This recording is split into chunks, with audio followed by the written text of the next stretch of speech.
Hello అండి. ఏంటి జ్యోత్స్న అంతట జ్యోత్స్నయే సూరజ్ని పెళ్లి చేసుకుంటానని చెప్పింది. ఎలా చెప్పింది అసలు?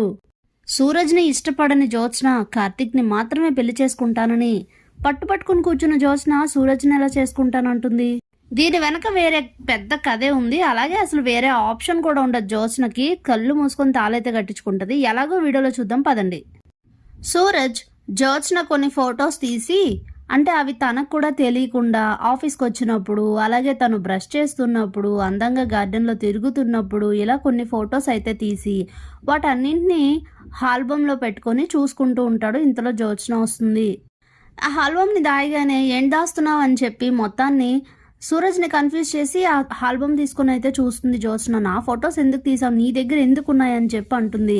నువ్వంటే ఇష్టం కాబట్టి నీ ఫొటోస్ నా దగ్గర ఉన్నాయి, తప్పేంటి అని అంటే, నా పర్మిషన్ లేకుండా నా ఫొటోస్ ఎందుకు తీసావు అని అడుగుతుంది. నా ఫోన్లో ఫొటోస్ తీయడం నీ పర్మిషన్ ఎందుకు? కూల్ బంగారం, అనవసరంగా ఆవేశపడ్డం మానే నువ్వు అని అయితే అంటాడు సూరజ్.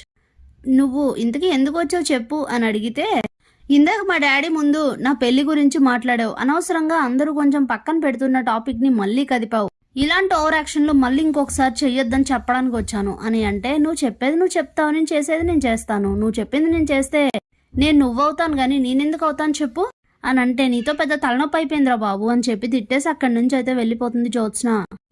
సూరజ్కి మాత్రం జ్యోత్స్న అంటే చాలా ఇష్టం. తను ఆ ఫొటోస్ చూసే విధానం అదంతా చూస్తే అందరికీ బాగా అర్థమవుతుంది. ఇక మరుసటి రోజు ఉదయాన్నే అందరూ ఆఫీస్కి అయితే వెళ్ళిపోతారు. ఆ రోజు అయితే బోర్డ్ మీటింగ్ ఉంటుంది. ఆ బోర్డ్ మీటింగ్కి సంబంధించిన ఫైల్ అడ్వైజర్ అయితే సూరజే కాబట్టి అడ్వైజర్ అయితే ఒకసారి చెక్ చేస్తాను నీట్గా అని చెప్పి క్రాస్ చెక్ చేయడానికని ముందు రోజు తీసుకొని వెళ్ళి మర్చిపోయి ఇంట్లో వదిలేసి వచ్చేస్తాడు. అప్పుడే అయ్యో ఫైల్ మర్చిపోయానని కంగారు పడుతూ ఉంటే, నువ్వు టెన్షన్ పడకు బ్రదర్, నేను వెళ్ళి తీసుకొస్తానులే, నువ్వు ఇక్కడే ఉండు, దీపక్ ఏమైనా హెల్ప్ కావాలంటే చెయ్యొచ్చు, నన్ను ఎలాగో జ్యోత్స్న చేయనివ్వదు, నేను వెళ్ళి తీసుకొస్తాను అని అంటే, సరే బ్రదర్ తీసుకురా అని చెప్తాడు. ఇక వెళ్ళి ఆ ఫైల్ తీసుకొచ్చి సూరజ్కి అయితే ఇస్తాడు. సక్సెస్ఫుల్గా మీటింగ్ అయితే కంప్లీట్ అవుతుంది. ఇక ఈవినింగ్ అయిన తర్వాత దీపని ఇంట్లో దింపేసి సూరజ్కి కాల్ చేసి నీతో మాట్లాడాలి రా అని అయితే పిలుస్తాడు. ఇద్దరు ఓ చోట అయితే కలుస్తారు. అప్పుడే నిన్ను విషయం అడుగుతాను, ఇది చాలా సీక్రెట్ అనుకోకుండా, మనసులో పెట్టుకోకుండా ఓపెన్గా నీ మైండ్లో ఉన్న చెప్పు అని అంటే, ఏంటో చెప్పు బ్రదర్, నీ దగ్గర నాకేంటి ఆపరుకో అని అడుగుతాడు సూరజ్. నీకు జ్యోత్స్న అంటే ఇష్టం కదా, నిజం చెప్పు అని అడిగితే, అవును నాకు జ్యోత్స్న అంటే చాలా ఇష్టం, నేను జ్యోత్స్నను ప్రేమిస్తున్నాను, తన్నే పెళ్లి చేసుకోవాలనుకుంటున్నాను, కానీ తను వెనకున్న ఆస్తి చూసో అది చూసో కాదు, ఏమో నాకు జ్యోత్స్న అలా నచ్చింది, నా యాటిట్యూడ్కి తనకి బాగా సూట్ అయినట్టు అనిపించింది, నచ్చిందని అయితే చెప్తాడు. దానికైతే కార్తీక్ చాలా హ్యాపీగా ఫీల్ అవుతాడు. కానీ అసలు ఇలాంటి రాక్షసుని ఎలా రా బాబు ఇష్టపడ్డావు అని మనసులో అనుకుంటూ, ఈ విషయం జ్యోత్స్నకు తెలుసా అని అడిగితే తెలుసు అని చెప్తే, మరి ఏమంది జ్యోత్స్న అని అడుగుతాడు. ఏమంటుంది, ప్రతిసారి చడమడ తిట్టడమే తప్ప ఎప్పుడు తను రెస్పాండ్ మాత్రం అవుతుంది, అయినా నేను ఇష్టపడుతున్నాను చెప్పాను కానీ తను ఇష్టపడాలని నేను చెప్పలేదు కదా బ్రదర్, తన ద్వేషంతో నాకు సంబంధం లేదు కదా అని అయితే చెప్తాడు సూరజ్. అప్పుడే కార్తీక్, నువ్వేం టెన్షన్ పడుకు, మీ ఇద్దరు పెళ్లి నేను చేస్తాను, నువ్వు కోరుకున్నట్లుగానే జ్యోత్స్న నీకు వైఫ్ అవుతుంది అని అంటే, నిజమా బ్రదర్, నిజంగా చేస్తావా అని అడిగితే, చేస్తాను, త్వరలోనే మీ ఇద్దరు పెళ్లి జరుగుతుంది, జ్యోత్స్నయే ఈ పెళ్లి తను పెళ్లి చేసుకుంటానని చెప్తుంది చూడు, నువ్వు టెన్షన్ పడుకు వెళ్ళు అని చెప్తే, ఇక అక్కడి నుంచి వెళ్ళిపోతూ సూరజ్ అయితే గుర్తు చేసుకుంటాడు జరిగింది.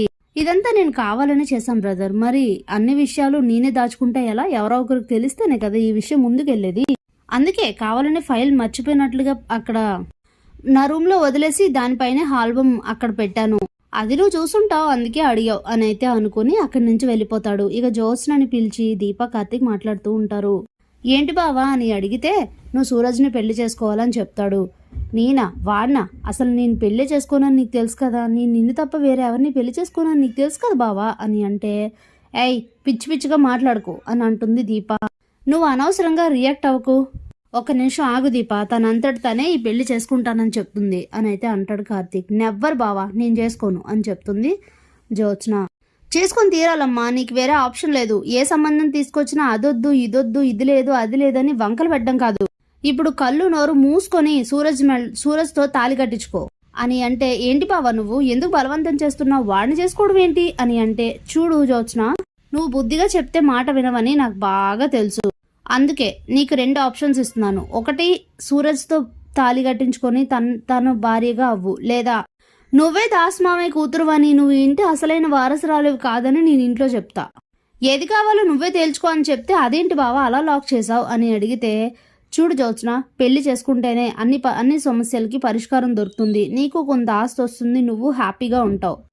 అవతల నీ కోసం సుమిత్ర అత్త చాలా బాధపడుతుంది. తనను అలా స్ట్రెస్కి గురి చేయకూడదు కదా.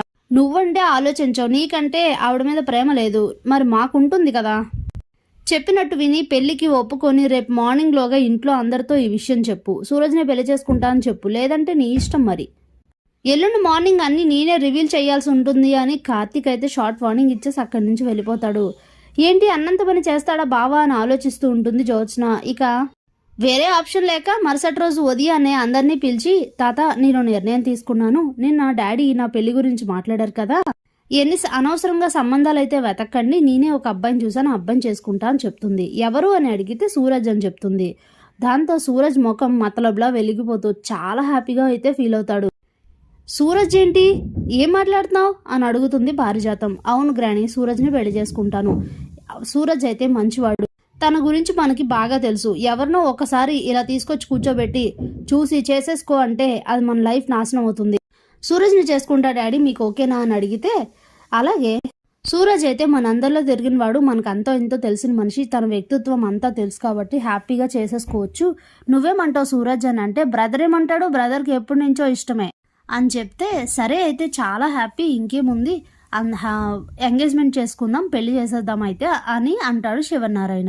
ఇక ఇదేంటి దీనికి మైండ్ పోయిందా అని చెప్పి సిగ్గుతో తలంచుకొని పైకైతే వెళ్ళిపోతుంది జ్యోత్స్న.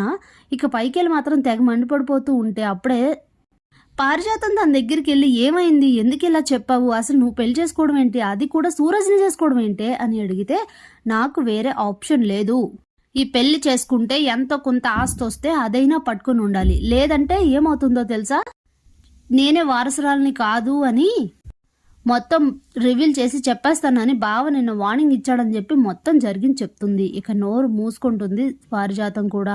ఈ కార్తీక్ గడు మామూలుడు కాదు అనుకుంటూ సైలెంట్ అయిపోతుంది. Thanks for watching.